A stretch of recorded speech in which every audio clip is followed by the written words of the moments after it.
This story is about an alien medical student on a trauma rotation aboard a human space station, expecting to study biology, not witness a young man with a shattered leg calmly asking if it's normal to see bone. As pain, endurance, and healing defy all expectations, fear gives way to respect, in a journey that tests both body and belief. Dr. Kellorks had just finished his fourth exam on Terran vascular anatomy when he decided he was ready for the real thing. The Intergalactic Institute of Biological Sciences offered a coveted rotation aboard the Earth Space Alliance's orbital trauma station, a place where humans practiced medicine under pressure so intense it was rumored one trainee once stitched a lacerated artery mid-fall during a station decompression drill. Kellorks didn't quite believe that, but he hoped to witness something dramatic. Not gory, of course, just academically stimulating. He arrived with 3 other exchange students from Zalcor, each wearing pristine translucid scrubs and cataloging their new surroundings with optic nodes blinking excitedly. Their host, Dr. Adele Monroe, led them through the central atrium of the trauma module. "This is where the action happens," she said, motioning to an open bay where techs bustled around. "Level 1 trauma unit. We take anything from shuttle crashes to decompression accidents." Kellorks was already recording. "Your job is to observe, ask questions, do not intervene. Our species' physiologies are quite different. Your shifts begin tomorrow, orientations now." Orientation involved hours of medical logs, emergency protocols, and a stark warning from the chief medical officer. Whatever you think you're ready for, you aren't. Trauma's ugly. You may see someone's worst moment. Keep your reactions professional. That's not just a guideline, it's a rule. Kellorks took this very seriously. He practiced his composed face in the mirror that night. Their first shift began at 400 station time. The trauma bay was quiet. Too quiet, thought Kellorks. He leaned closer to a flat screen showing a patient's vitals. Mild hypoxia, nothing too exciting. Then came the blare. "Trauma inbound, type A decompression injury with blunt force trauma, shuttle accident, ETA 5 minutes. Dr. Monroe snapped on gloves. "Observers, stay back, do not block access." The patient arrived screaming, strapped to a hover gurney, blood soaking his left leg, visor cracked. Kellorks watched intently until the field medics cut open the human's pants. There was a sound, wet and sharp. Then Kellorks saw it. Bone, jagged, protruding through torn muscle, slick with blood. The human mid-20s, short-cropped hair, dog tags swinging, blinked against the pain and stared at his own leg. "Hey," the man said, face pale but bizarrely calm. "Is it normal to see the bone? I feel like I'm not supposed to see that." Kellorks took 2 steps back. Another student gagged. Dr. Monroe didn't even blink. "Cody, stay with me. You're in a level 1 trauma bay, all right? You're going to surgery." "Cool, just wow. That's mine, huh? Crazy." He passed out. Kellorks turned, gripped the wall, and ejected his meal substitute. One student fled, another collapsed. Only Kellorks remained upright, barely.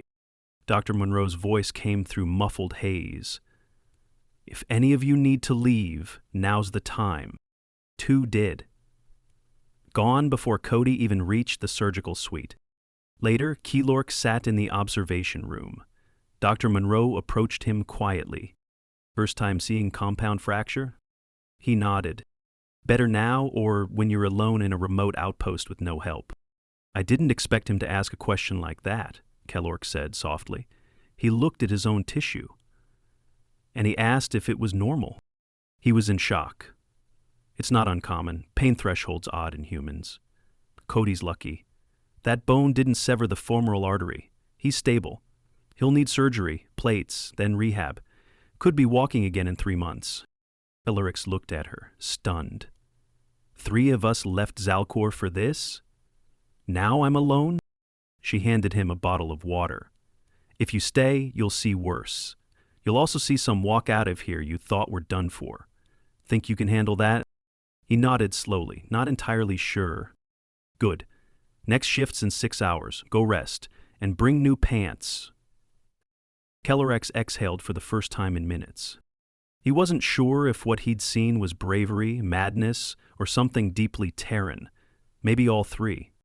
He looked back once more through the glass at the surgical bay, where human doctors worked in eerie calm.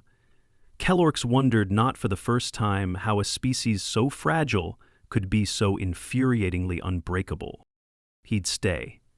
But he'd never forget Cody's voice, half-conscious and fascinated by his own mutilation. Is it normal to see the bone?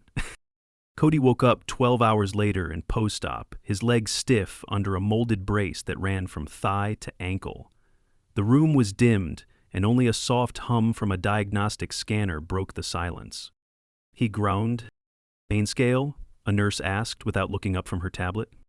"Cody 9.5, Cody muttered, "but only because I can't rate it a 20. "Good, means you're lucid." Kellerex stood behind a safety barrier, observing silently. The human's face was pale, lips cracked, but his voice, while strained, held that baffling calm again, not casual, just resilient. The nurse adjusted Cody's IV drip, checked his vitals, and left with a nod. Alone, Cody shifted carefully, eyes scanning the room until he spotted the tall figure by the barrier. "You one of the, exchange students?" he asked. Kellerex hesitated. "Yes, I am Kellerex of Zalcor. You were there in the trauma bay?" "Yes." Cody gave a dry chuckle, followed by a hiss of pain. "So, did I gross you out or what?" "I processed the information," Kellerex said, unsure of the right answer. "Yeah, that's code for nearly passed out. You and me both, buddy." Kellerex blinked. "You were conscious and looked directly at a compound fracture of your own femur." "Well, I was wearing a pressure suit until I slammed into a panel at about 12 meters per second. Then things got real." Kellerex opened a notepad. "Do you remember the moment you observed the bone?" "Vividly," Cody said with a grimace. "Thought it was part of the shuttle floor at first. Then I realized the floor doesn't bleed." Kellerex made a note. "How would you describe your emotional state at that moment?" Cody looked at the ceiling. Equal parts terror, nausea, and an odd sense of, this is going to make a great story later. That, Kellerex thought, was not in any of the training modules. 3 days later, Cody was transferred to the recovery wing. His leg had been pinned with titanium rods, and the surgical report listed severe comminuted fracture with laceration to surrounding musculature. Dr. Monroe explained it meant splintered bone and shredded tissue. The good news, no nerve damage. The bad, a full recovery would take 6 to 9 months. Cody didn't complain. He asked for a laptop. "Something to do while I learn how not to walk." Meanwhile, Kellerex was shadowing trauma calls again. The cases blurred thermal burns, a technician with decompression sickness, a zero-G collision that dislocated both shoulders of a rotating station dancer. But none struck him like Cody. The human was unsettling in his persistence. His days began with physical therapy, where he was pushed through agonizing routines to reactivate the surrounding muscle tissue. He vomited once, fainted twice, and on the 5th session passed out mid-rep while trying to lift his own foot. He woke up seconds later. "Did I win?" Kellerex asked Monroe if this behavior was common. "Some patients give up," she said. "Cody?" He turned suffering into stubbornness. During one visit, Cody had a visitor, his sister June, a short woman with an authoritative stance and arms full of contraband snacks. "You look like boiled crap," she said fondly. "Thanks, June. Love you too," Keller observed from the hallway. "You gonna be okay?" June asked the nurse quietly. "He's stable," she replied, "but it's gonna be a long recovery. Could be a year before he's at pre-injury strength." June nodded slowly. Then, "He'll hate that." That evening, Cody messaged Kellerex via the station network. Subject: "So, are you still watching? Anybody? Hey Kellerex, thought you'd be gone like the other two. Glad you stayed. Want to sit in on my next PT session? They're trying to get me to stand. Should be hilarious." Kellerex replied with a cautious yes. The next day, Kellerick stood behind the railing again as Cody clung to the support bars. His therapist, a blunt, middle-aged woman named Laura, coaxed him with military precision. "Board more shift, keep the knee straight. Don't lock it, that's it." Cody's face twisted in pain.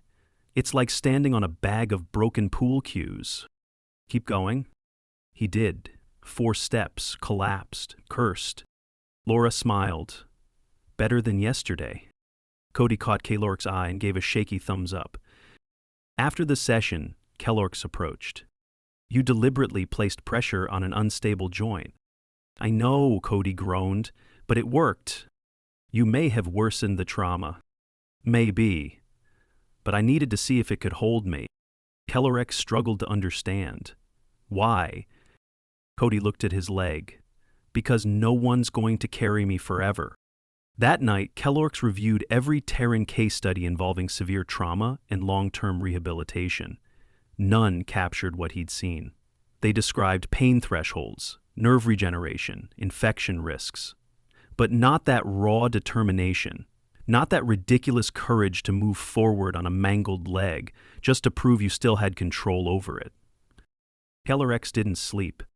He drafted a letter to his professors on Zalcor. Subject: on human recovery behaviors observed post-severe trauma. I have witnessed an injured human deliberately test his own tolerance for pain against medical advice, not recklessly but with conviction. This subject does not align with our simulations of emotional collapse under catastrophic injury. I am re-evaluating our theoretical models. There is more to resilience than cellular repair. He paused, deleted the last line, then wrote, I am beginning to think resilience is not a physiological process, it is a choice. By the 4th week of recovery, Cody could manage 15 steps with a walker. Every movement came with a hiss or grunt, sometimes followed by profanity. But he never asked for his pain meds to be increased, not even once. The physiotherapy team noted his stubborn compliance with a mix of admiration and exasperation. Kellerick was now present at every session. Not as a student with a notebook, but as an unofficial assistant fetching braces, adjusting support bars, even helping Cody into position under strict supervision. Your species is highly inefficient when injured, Kellerick observed one morning. Cody, sweating through a lightweight hospital shirt, raised an eyebrow. Thanks for the pep talk. I meant physically, our regenerative functions are significantly faster. You also don't have internal organs designed to rupture from emotional stress, Cody shot back. Seems like a bad trade. It wasn't hostile, just human honesty, raw and unfiltered. Kellerick logged it under emotional transparency, potential influence on coping mechanisms. One afternoon, Dr. Monroe invited Kellerick to observe the weekly trauma case review. The surgical team presented outcomes, complications, and mortality risks from the past 7 days. The last slide showed Cody's scans. Patient, Cody Morgan, blunt force trauma with open femoral fracture. Emergency fasciotomy prevented compartment syndrome. Full debridement and stabilization successful. Hardware integration progressing well. Walking short distances with assistive devices. Kellerick noticed several clinicians nod. Prognosis, one asked. Favorable. He'll never regain full speed, but he should walk unassisted within 10 months. Possibly 9. Kellerick glanced at the photo on the slide Cody strapped to the gurney, blood pooling around the break. It was hard to match that image with the sarcastic man now battling a staircase in rehab, one stubborn foot at a time. Later that week, a new trauma alert came in, this time, a cargo drone technician who'd fallen from a scaffold and landed badly. Spiral fracture of the tibia. Her screams echoed through the station. Kellerick stood still in the trauma bay as medics restrained the flailing limb. Blood wasn't visible, but the leg had twisted unnaturally. When the patient began sobbing, Kellerick instinctively stepped forward. Do not intervene, Monroe reminded him. He stepped back, but it was getting harder. The technician's leg was stabilized, pain managed. She was wheeled out for surgery. That night, Kellerick visited Cody and told him about it. She screamed, he said softly. much more than you did. Cody looked up from his tablet. Everyone handles pain differently. He seemed afraid. You didn't. Cody leaned back, adjusting his leg brace with a grimace. Oh, I was terrified. But I was also detached. Maybe that's how I cope. Make jokes, ask stupid questions. Otherwise, I start screaming too. Keller X was quiet. Do you think your species has evolved to tolerate pain for strategic reasons? No idea, Cody said. But if we didn't learn to fight through it, we wouldn't have made it past the first saber-toothed tiger. By the 6th week, Cody began using forearm crutches. Every step required focus. He still couldn't dress without help, and on some days the swelling made him curse out loud during therapy. But something changed. Keller X noticed it during a quiet morning session. Cody was sweating, jaw clenched, as he balanced between two metal bars. Then he took a step unaided, then another. He wobbled, grabbed the bar, didn't fall. Laura the therapist clapped once. Not bad. Cody looked at Kellogg's. Did you see that? Keller X nodded. Yes. You gonna write it in your alien notebook? I don't use a notebook.